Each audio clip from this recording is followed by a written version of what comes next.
Sir मुझे बहुत अच्छा लगता है कि कोई मुझे सर्टिफिकेट जब देता है। अब यकीन मानिए जिस दिन मुझे कोई कहते तो रात में और छीन जाती, मुझे लगता है कि यार ये तो बहुत अच्छा हुआ। और ओवैसी साहब, ये आरोप आप पर बार बार क्यों लगता है, जो मतलब सेकुलर पार्टी है जो अपने आप को कहती है कि आप बीजेपी के लिए काम करते हैं, आप बीजेपी की बी टीम है, या ये आरोप जो है अभी से नहीं, हम पिछले 5 साल से तो कम से कम हर जगह, हर चुनाव से पहले आप पर ये आरोप लगता है कि आप बीजेपी का मदद करने के लिए जाते हैं।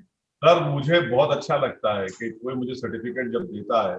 अब यकीन मानिए जिस दिन मुझे कोई कहते तो रात में और छीन जाती, मुझे लगता है कि यार ये तो बहुत अच्छा हुआ कि चलो, मुझे बड़ा इत्मीनान होता है कि इन्होंने मुझसे ये बात कही है।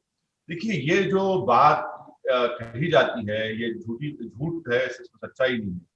अब आप ये बताइए, महाराष्ट्र की मिसाल ले लीजिए। हम कुछ 50 सीट अभी लड़े, हमारे इम्तियाज जलील साहब उस वक्त पार्टी प्रेसिडेंट थे। 50 सीट हम लड़े। तो भाई वहां पर कौन जीता, किसकी सरकार है, किसको हराया हमने? तो ये बोलना कि आप लड़ना नहीं, भाई आप चाहते क्या है? दलित, मुसलमान और जो बैकवर्ड क्लास के लोग हैं वो क्या सिर्फ बड़े समाज के लोगों की लीडरशिप में उनकी गुलामी करते रहे? अगर हम ये कह रहे हैं कि मैं इलेक्शन लड़ूंगा तो आपको खुश होना चाहिए। आप बोले हाँ लड़ो इलेक्शन, क्योंकि तुम डेमोक्रेसी को मजबूत कर रहे हो। वो लोग जो जमहूरियत में जिनका यकीन कम हो रहा है, हम उनको यकीन पैदा कर रहे हैं। तो ये नहीं लड़ रहे क्यों? आप लड़ने से फायदा हो रहा। मैं इनको कई मर्तबा कहा हूं, एक इंपेरिकल एविडेंस के साथ भी दिया हूं। और आज से 10 दिन पहले प्रिंट न्यूज वेबसाइट में एक जर्नलिस्ट है मोहतरमा फातिमा खान ने पूरा डेटा के साथ बताया कि एमआईएम के महाराष्ट्र में लड़ने से या यहाँ के लड़ने से बीजेपी को फायदा नहीं हुआ। और ये बिल्कुल झूठ है। अब आप बताइए कि औरंगाबाद की सीट, भाई औरंगाबाद की सीट से 22-23 साल से शिवसेना का कब्जा, इम्तियाज जलील जीते वहां से। लोग हमको कई, उस वक्त भी मुझसे कहा गया, कई बड़े बड़े जर्नलिस्ट ने कहा अरे सर आपने तो केक वॉक दे दिया शिवसेना को। बहुत मैंने बहस की। एक मशहूर लेडी जर्नलिस्ट भी है, अरे तुमने तो केक वॉक दे दिया। मतलब ठीक है, आपने कहा अपनी बात देख लो। फिर हम किशनगंज लड़े बिहार में। बिहार में अगर एक ही सीट कांग्रेस और आरजेडी जीती तो किशनगंज में जीती। 3.5 लाख वोट वो लिए कांग्रेस, 3,25,000 जेडीयू, 3 लाख तो मान ली। भाई 3 पार्लियामेंट की सीट में लड़ता हूं, 2 मैं जीतता हूं, हैदराबाद में बीजेपी को मराते हैं। और 191 सीट्स में कांग्रेस बीजेपी से 175 सीट हारती है।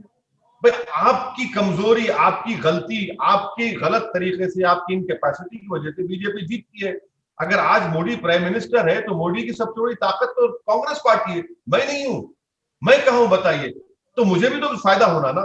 मेरा मकसद क्या है कि हाँ मैं चाहता हूं कि मेरी पार्टी के कैंडिडेट जीते, क्योंकि मैं तंग आ चुका हूं ये झूठे सेक्युलरिज्म से, जो सिर्फ धोखा देती हैं, जो लीडरशिप नहीं पैदा होने देते, जो बेनामी की लीडरशिप होती है। अरे भाई अगर इम्तियाज जलील वहां से एक आपके जर्नलिस्ट फेटर्निटी का था, अगर आज वो एमपी बन गया, उसका कोई फैमिली नहीं है, कोई बैकग्राउंड नहीं है, अगर ऐसे कई लोग हैं जिनको हम आगे लाना चाहते, वो आगे बढ़े लीडरशिप। ये जो आप झूठा सेकुलरिज्म कह रहे हैं, ये तो वही बात है, बीजेपी भी कहती है सोडो सेकुलरिज्म, और आप भी कह रहे हैं कि झूठा सेकुलरिज्म है। तो फिर क्या है, मतलब ये दोनों, मतलब बात तो वही हो रही है ना, झूठा सेकुलरिज्म और सोडो सेकुलरिज्म। तो देखिए सिर्फ असली सेकुलरिज्म कौन है, कौन उसका झंडा उठा रहा है? देखिए, बीजेपी तो सेकुलरिज्म पे यकीन ही नहीं करती। जी। बीजेपी तो सेकुलरिज्म को मानती नहीं है। बीजेपी कहां सेकुलरिज्म को मानती है? बीजेपी तो हिंदू राष्ट्र बनाने की कोशिश कर रही है। बीजेपी तो हर चीज वो काम कर रही है जो हमारे संविधान के बेसिक स्ट्रक्चर के खिलाफ है। कौन सा नहीं, एक एक काम वो कर चुके हैं। मैं जब झूठा सेकुलरिज्म कहता हूं तो इसका मतलब ये है कि जितने सेकुलर पार्टीज हैं, आप बता दीजिए कि हमारी सबसे बड़ी पंचायत लोकसभा में कितने मुसलमान जीत कर आए? 23 जीत कर आए। वो 4% भी नहीं है। अच्छा, उन 23 में सिर्फ 2 लोग ऐसे हैं जो हकीकी तौर पर कह सकते हैं कि हाँ सेकुलरिज्म की कामयाबी है। एक तो हमारे अंसारी साहब यूपी के, और एक आपके जो तमिलनाडु से जीत के आते। माँ बाकी तो बशमूल मेरे, मैं उन कॉन्स्टिट्यूंसी से आ रहा हूं जहां पर 30% मुसलमान है। तो फिर आपका रोल क्या है बताइए ना। चलिए मैं झूठा हूं तो आप तो अच्छा, झूठा सेकुलरिज्म आप इनका देख लीजिए कि इलेक्शन भूमि पूजन हुआ कमलनाथ का, जो कि भाई मैं ईंट भिजा रहा हूं, प्रियंका गांधी का ट्वीट आ गया। अरे भाई आप ही तो इस मसले को पैदा करते और आप फिर हमको गाली देते। तीसरा इनका, आज बड़ी बड़ी कांग्रेस, ये सब सेकुलर पार्टीज बोल रहे भाई यूएपीए में भीमा कोरेगांव में लोगों को पकड़ा गया, दिल्ली के राइट से पकड़ा गया।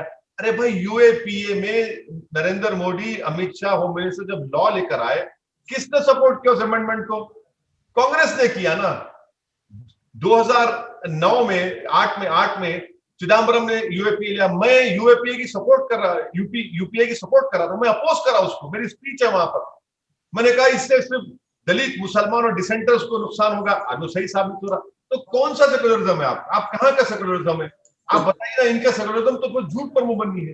तो ये आप जो कह रहे हैं, मुझे याद आई एक बात कि 2008 में जब यूएस न्यूक्लियर डील पर कांग्रेस को सपोर्ट की जरूरत थी, उस वक्त आपने पार्लियामेंट में कहा था, जहां तक मुझे याद है, कि अडवाणी जो बाबरी मस्जिद के आरोपी है, उनको मैं प्रधानमंत्री नहीं बनने दे सकता, इसलिए मैं कांग्रेस को वोट डाल रहा हूं।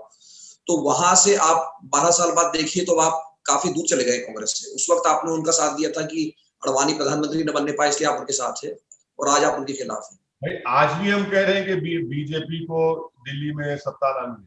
क्या आज हम नरेंद्र मोदी के खिलाफ नहीं है? बिल्कुल है। क्या हमने नरेंद्र मोदी के खिलाफ कैंपेन 2014 में नहीं किया? बिल्कुल किया। 19 में किया, अभी भी कर रहे हैं।